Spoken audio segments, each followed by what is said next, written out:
हम लोगों ने ना रोज़े को बहुत मुश्किल बना लिया है। हमारी कोशिश ये होती है कि हमारी सहरी भी बहुत लश किस्म की हो और अफ्तारी में भी हम इतना कुछ बना लें कि जो खाया भी ना जाए।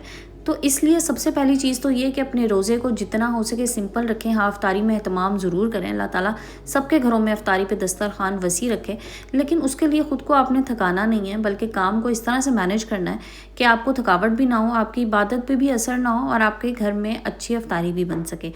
तो मैं आपको अपनी रूटीन थोड़ी सी बता देती हूँ। मैं किचन में आती हूँ तकरीबन 4 बजे के राउंड अबाउट, और आपको पता है अफ्तारी का जो इस वक्त टाइम नॉर्मली जो चल रहा है कराची के अलावा पंजाब वाली साइड पे, तो हमारा अफ्तारी का टाइम कुछ 5:55 के राउंड अबाउट है। तो उस टाइम तक मेरे तकरीबन सारे काम हो जाते हैं और मोस्टली मेरी चीज़ें जो होती हैं ना वो फ्रेश बनती हैं और मेरी कोशिश होती है कि ज़्यादातर फ्रोज़न आइटम ना ही हो। तो ये जनाब छोटा सा मेरे टाइमिंग्स है। आगे चल के आपको वीडियो में डिटेल्स भी बताऊंगी, और साथ साथ आज की वीडियो में जो इम्पोर्टेंट चीज़ है टॉपिक के हवाले से वो ये है कि 2 आयात ऐसी आपके साथ शेयर करूंगी जिसकी आदत अगर आप रमज़ानुल मुबारक में बना लेना रात को सोने से पहले, तो वो बाद में भी आपकी आदत रहेगी और उससे बहुत बहुत फ़ायदे हैं। क्या फ़ायदे हैं वो भी आप लोगों के साथ शेयर करूंगी। अस्सलाम वालेकुम and welcome back to my YouTube channel. I hope कि आप सब खैरियत से होंगे। अल्हम्दुलिल्लाह जी, मैं भी बिल्कुल ठीक हूँ। अच्छा, वीडियो में ना आप जो क्लिप्स अभी देख रहे हैं ये मेरी आज की अफ्तारी के हैं, मतलब तीसरी अफ्तारी। तो जनाब इस तरह से 3 रोज़े अल्हम्दुलिल्लाह गुजर गए, बहुत अच्छे रोज़े गुजर रहे हैं। मौसम भी बहुत अच्छा है और शुरू में ऐसा लग रहा था कि थोड़ी सी गर्मी हो जाएगी या थोड़ा सा मौसम गर्म हो जाएगा, लेकिन मौसम काफ़ी बेहतर है और प्रेडिक्शंस तो यही हैं कि पहला वाला अशरा अच्छा गुजर जाएगा। आगे आगे देखें ना आपके मौसम में क्या तब्दीली आती है। तो यहाँ पर ना मैं ये फटाफट से अपने चना चाट रेडी करी थी। अच्छा, इस टाइप की चीज़ें जो होती है ना, मैं और मेरे हस्बैंड ही ज़्यादातर खा रहे होते हैं। बच्चों का तो इस तरफ ध्यान ही नहीं होता, हालांकि बच्चों का रोज़ा होता है, लेकिन वो इस तरह की चीज़ें थोड़ी कम ही खाते हैं। आपको पता है बच्चों को ना ज़्यादा शौक होता है फ्राइड आइटम्स का, और फ्राइड आइटम्स जो हैं वो वैसे अवॉइड ही करने चाहिए। सो इसलिए बस वो फ्राइड आइटम्स जो मैं बनाती हूँ बच्चों के लिए, जो लोग वेट लॉस करना चाह रहे हैं ना उनके लिए चना चाट बेस्ट है।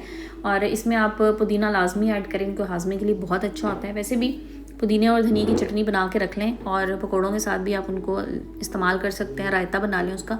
लेकिन वेट लॉस जो करना चाह रहे हैं वो अगर सिर्फ अफ्तारी में ये खा लें ना, मतलब चना चाट, तो एक तो उनका पेट भी भर जाएगा और दूसरा जो वेट लॉस वाला फैक्टर है ना वो भी इसमें काउंट हो जाता है।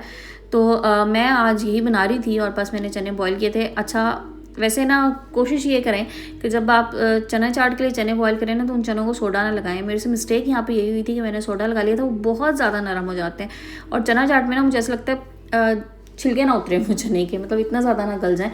तो इसलिए थोड़ा सा अगर आप बगैर सोडे के उसको उबाल लेते हैं तो तब भी बड़ी अच्छे से रहते हैं चने, और उससे चना चाट मुझे लगता है उसकी शक्ल ज़्यादा बेहतर आ जाती है।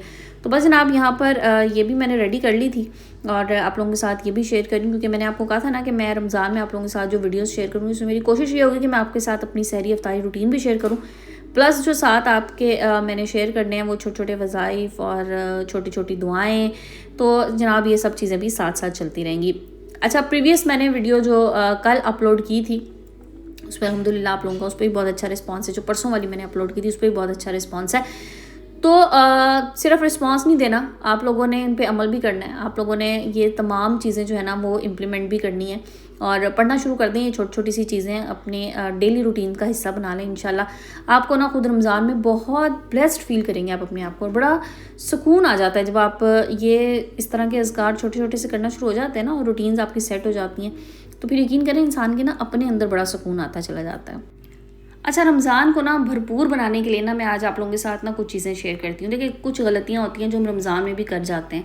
तो पहली चीज़ तो ये कि आपने ये 7 गलतियाँ नहीं करनी। मैं आपको बताती हूँ कौन कौन सी। देखें, रोज़े का मतलब ना सिर्फ भूखा प्यासा रहना नहीं है, और मैं बात अपने बच्चों को भी समझाती हूँ। झूठ, गीबत, लड़ाई झगड़ा, दिलों में नफरतें, इन सब चीज़ों से ना सबसे पहले छुटकारा हासिल कर लें।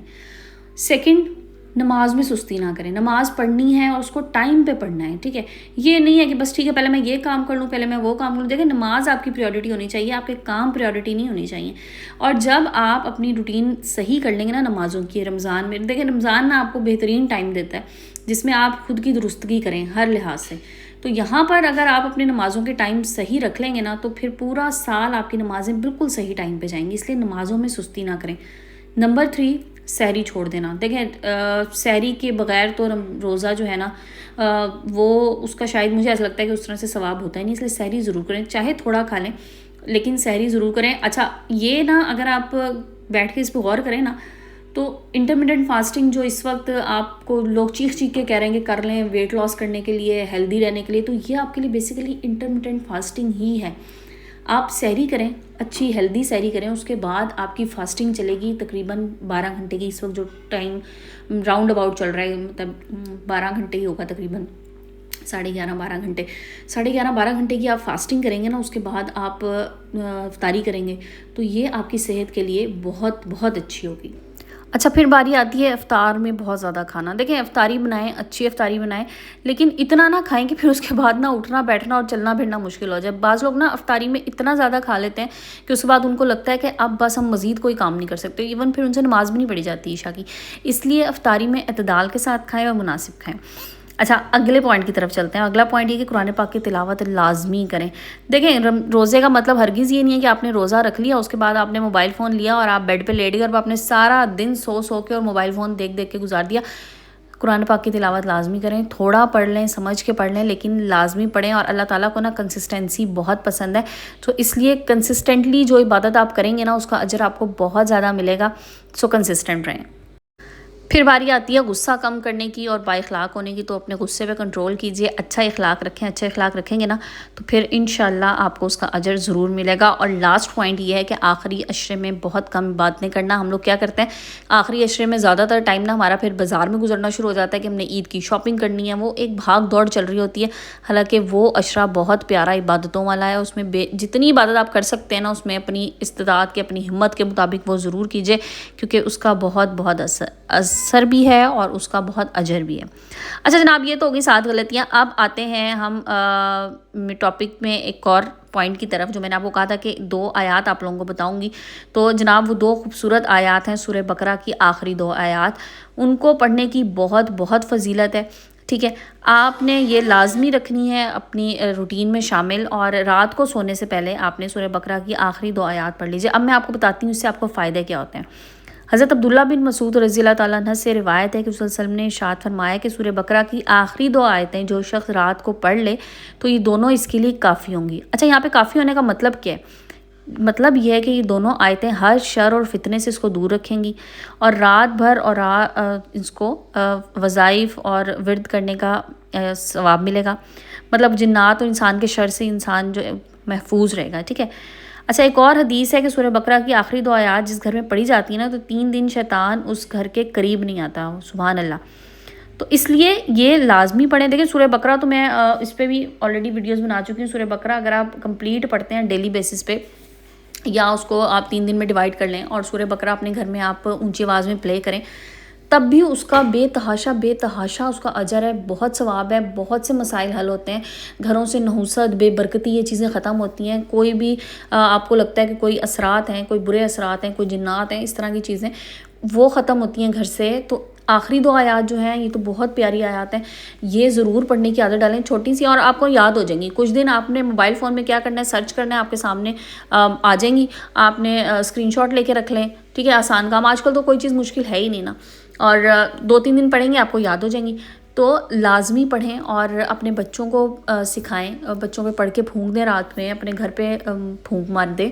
तो लाजमी इसको अपनी ज़िंदगी में शामिल करें, इसको ऐड करें, और इसके आपको बहुत से अच्छे असरात ना आहिस्ता आहिस्ता पता चलना शुरू हो जाएंगे। अभी से शुरू कर दें, अभी से शुरू करेंगी तो आदत बन जाएगी, और रमज़ान के बाद भी आप इजीली कंटिन्यू कर सकेंगी। अच्छा जनाब, टॉपिक्स के हवाले से बात हो गई, तो यहाँ पर ना मुझे थोड़ा सा सालन भी बनाना था, क्योंकि मेरे हस्बैंड ने सहरी में खाना होता है। तो ये वाला काम ना मैं इफ्तारी की बात करती हूँ, और ये अभी से नहीं, आदत मुझे ना बहुत पहले से है। लाइक जब मैं नई नई शादी होकर आई थी ससुराल में, तो ये लोग क्योंकि सालन खाया करते थे। मुझे वैसे इतनी आदत नहीं है, क्योंकि मैंने अंडा ऑमलेट इस तरह की चीज़ें लेनी होती हैं।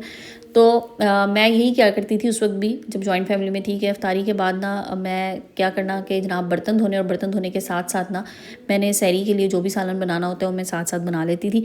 तो अभी भी बस इस तरह से ही है कि मैं इफ्तारी के बाद ये वाला काम करती हूँ। तो यहाँ पर ना आज मैं बना रही थी चिकन। बस मैंने कुछ ज़्यादा नहीं किया था चिकन में, जस्ट मैंने बेसिक से मसाले डाले थे और चिकन का मसाले वाला सा समझ लें कि सालन बना दिया था। और बस जनाब ये थी मेरी फुल डे की रूटीन आप लोगों के साथ सहरी और अफ्तारी की जो शेयर की थी। अच्छा, जो लोग चैनल पे नए हैं ना, प्लीज़ चैनल को सब्सक्राइब कर दीजिएगा। और आप लोग वीडियो देख लेते हैं, आपको वीडियो पसंद आ जाती है लेकिन आप लाइक नहीं करते, इसलिए एक लाइक का बटन होता है, उसको भी प्रेस कीजिएगा। और आप लोगों ने क्या करना है जनाब कि इस रमज़ान में ना आपने कोशिश करनी है ख़ुद को बदलने की।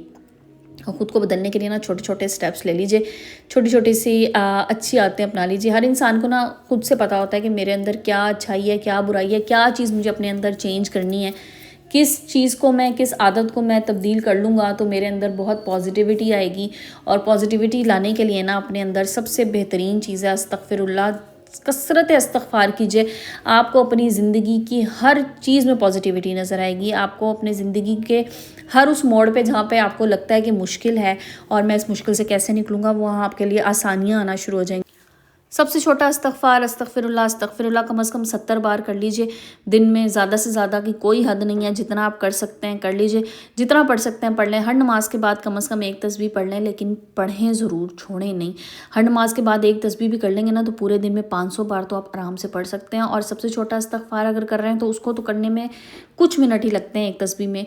तो जब आप पढ़ना शुरू हो जाएंगे ना तो फिर आपका दिल खुद ब खुद इसकी तरफ माइल होगा। आपका दिल करेगा कि मैं ज़्यादा से ज़्यादा करूँ हर मुश्किल, हर परेशानी के लिए।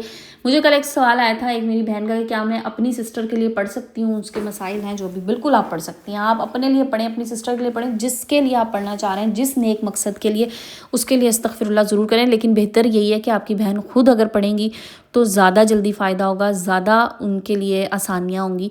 लेकिन जिस भी नेक मकसद के लिए पढ़ रही हैं बेशक आप पढ़ लें, बहन से कहें कि वो पढ़ें, लेकिन पढ़ें ज़रूर, जितना पढ़ सकते हैं ज़रूर पढ़ें। क्योंकि हम बहुत गुनाहगार लोग हैं, हमें पता ही नहीं है कि हम लोगों ने कहाँ कहाँ क्या क्या जाने अनजाने गुनाह किए हैं। अल्लाह ताला हम सबको गुनाहों से महफूज रखें, हम सब के गुनाहों को माफ़ करें। इस पाक महीने के सदक़े हम सब के गुनाह माफ़ करें। जो लोग इस दुनिया से जा चुके हैं उनकी बख्शिश करें, उनके गुनाह माफ़ करें, आमीन या रब्बुल आलमीन।